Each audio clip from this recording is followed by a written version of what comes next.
Hello, welcome to winds news. আমি আপনার friend আর host Amit রয়। চন্দ্রনাথ রথ, শুভেন্দু আমাদের মুখ্যমন্ত্রী শুভেন্দু অধিকারীর পিয়ে মার্ডারে একটা বড় ব্রেক থ্রু হয়েছে। 3জন লোককে ধরা গেছে ভিন রাজ্য থেকে, এবং তার উপর আমি একটা প্রতিবেদন করতে চলেছি। আমার অ্যানালিসিসগুলো আমি দিতে চাই। অ্যানালিসিস যে আমি বিকজ আমার personal experience with intelligence world etcetera, তার থেকে আমি একটা অ্যানালিসিস দিতে চাই যে এই তদন্ত কীভাবে চললে ভালো হয় আর কোথায় কোন দিকে যাচ্ছে সেদিকে আমি একটু ফোকাস করতে চাই। প্রথমত আমি বলতে চাই যে ধরাটা খুবই গ্লোরিয়াস। দেখুন, ওরা বলছে যে বালি দিয়ে একটা টোল প্লাজার ওখান দিয়ে আসছিল, সেখানে একটা জায়গায় ইউপিআই পেমেন্ট করেছে, তার থেকে ওদের আইডেন্টি রিভিল হয়ে গেছে এবং সেখান থেকে ওরা ধরা পড়ার জায়গাটা করে দিয়েছে। তো আমার একটা কতগুলো জিনিস মনে আসছে। ধরা পড়েছে, খুব ভালো কথা, কনগ্রাচুলেশন। অনেক অনেক স্টেপ আছে, সেই স্টেপগুলো কয়েকটা স্টেপ আমি ডিসকাস করবো। সব স্টেপে তো আমি ইনভলভ নই, কাছাকাছি যতটা আমি বলা যায় পাবলিক টেলিভিশনে ততটাই বলবো।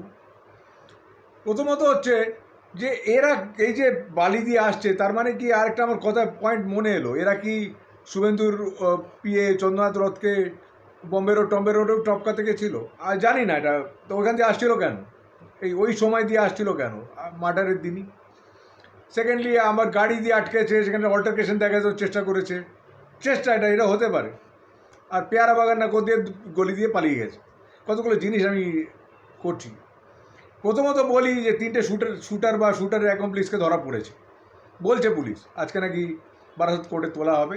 পুলিশ এখনও এর বেশি কিছু বলেনি। না, এরা বক্সারের ওখানে কোথায় হয়েছে, ইউপির বর্ডারে, সেখানেও বলছে। আর ধানবাদ এরিয়াতেও নাকি তল্লাশি চলেছে। গাড়ির একটা মোটর বাইক ধানবাদের নাম্বারের। এর থেকে বোঝা যাচ্ছে এদের এই গ্যাংটার ওয়েস্ট বেঙ্গল আনাগোনা ছিল।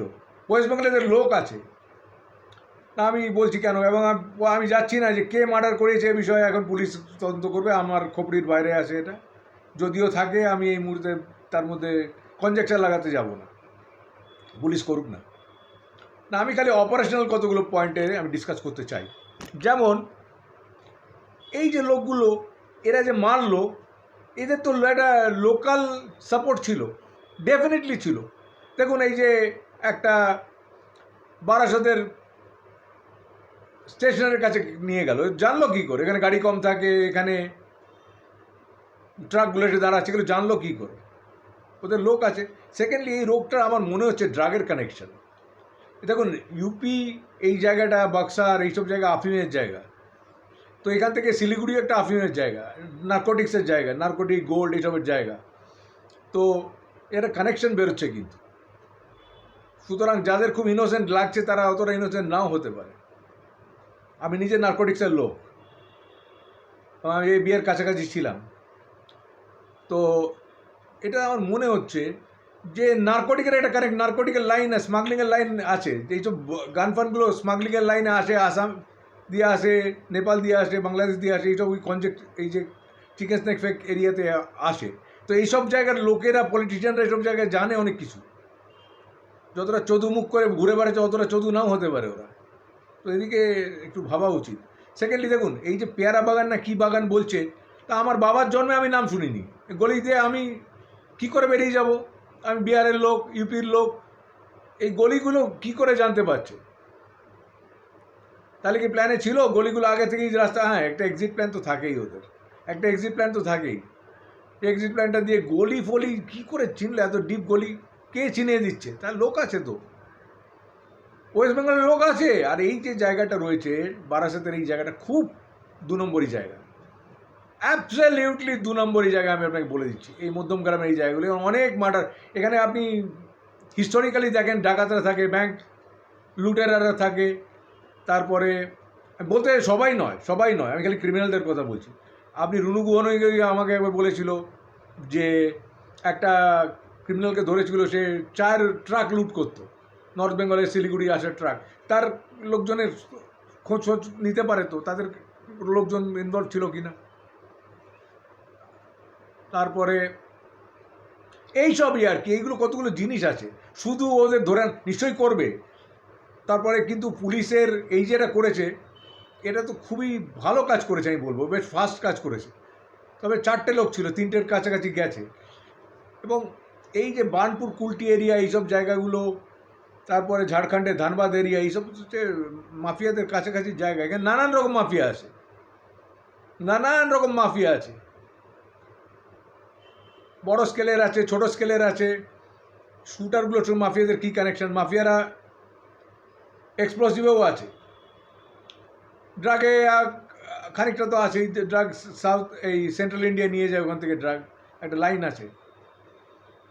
আমি জানি না পুলিশের কতটা ইনফরমেশন আছে। সেকেন্ডলি পুলিশ 50 বছর কোনো কাজ করেনি তেমনভাবে। এবার ইন্টারোগেশন কী করবে না করবে সে তো আমি জানি না। বলছে ভালো, এবার রাম ক্যালান খেলাও, ধরে রাম ক্যালান খেলাও। আমি বলে রাখছি, এই মডার্ন ইন্টারোগেশন এসব দিয়ে হবে না ভাই। ওদের মধ্যে লাঠি ঢোকাও, সোজা কথা বলছি। এসব ভালো গুড বয়, এসব এরা হচ্ছে হার্ড অ্যান্ড ক্রিমিনাল। প্রেশারে রাখো, টেস্ট টিউবে বলে, একটা টিউবে একটা থিওরি আছে, টিউবের থিওরি অ্যাপ্লাই করো, বের করে দেবে। এরা জানে যে আমরা, এরা মেন্টাল প্রিপারেশন থাকে, এদের একটা মেন্টাল প্রিপারেশন থাকে। আমরা ধরা পড়বো, কিন্তু এত কুইক ধরা পড়ে যাবে বোধহয় আশা করতে পারেনি। এখন দেখা যাক। তবে লোকাল কন্ডুইটস বের করতে হবে। লোকাল কন্ডুইটস বের করলে জানা যাবে মাস্টার মাইন্ড কে তখনই জানা যাবে। আর মাস্টার মাইন্ড, এবার প্রশ্ন আসবে কেন, এইবার প্রশ্ন আসবে কেন। তাহলে কি শুভেন্দু টার্গেট ছিল, নাকি একটা কমিউনাল স্ট্রাইক লাগিয়ে তার প্ল্যান ছিল? এইবার সমস্ত আস্তে আস্তে জানা যেতে পারে, যদি পুলিশ প্রপার ইনভেস্টিগেট করে। এখন তো বলছে নাকি মুক্ত হওয়া, আমি জানি না কতটা পুলিশ মুক্ত হওয়ায় কাজ করতে পারবে, আমি জানি না, করতেও পারে। আগে গভর্নমেন্টে তো করতে দিত না, সিপিএম গভর্নমেন্টে তো পুলিশ ঝান্ডাধারী পুলিশ ছিল, ওর কার কী ধরে থাকতে হয় সেগুলো নিয়ে বলেছিল না, বন্দুকে কন্ডম লাগিয়ে দাও, কন্ডম লাগিয়ে দিয়েছিল। ইনভেস্টিগেশনেও কন্ডম, বন্দুকেও কন্ডম, সবই। আর দিদির পুলিশ তো বলার রাখে না, লোকে নাকি ড্রাগ কেস দেয়, অমুক দেয়। তো আমি জানি না, আমাকে পুলিশ ওদের ট্রেনিং করতে একবার বলেছিল, আমি চাইনি, দরকার নেই বাবা এসবের মধ্যে, এইসব লোকের সঙ্গে আমি কাজ করতে চাই না।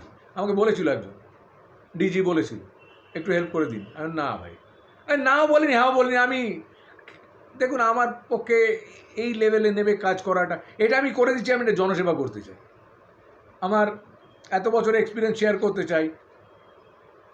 যে কিছু যদি হয়ে যায়, এই ভ্যালেন্স, এই টেরার মুক্ত হোক লোকেরা। টেরার মুক্ত না হলে তো ইনভেস্টমেন্ট আসবে না, ভালো কিছু হবে না। যতই গভর্নমেন্ট আনো, যতই তুমি রুল অফ দ্য ল যতক্ষণ না আসবে, ততক্ষণ কিছু হবে না। যাই হোক, সে জ্ঞান দিয়ে লাভ নেই। এই যে লোকদের ধরেছে, এদের ভালো করে কড়কাও, সব বেরিয়ে যাবে। সব না হলে অনেকটা বেরোবে। তারপর তোমার ব্রেন খোপড়ি তো আছে, ব্রেন দিয়ে বের করো।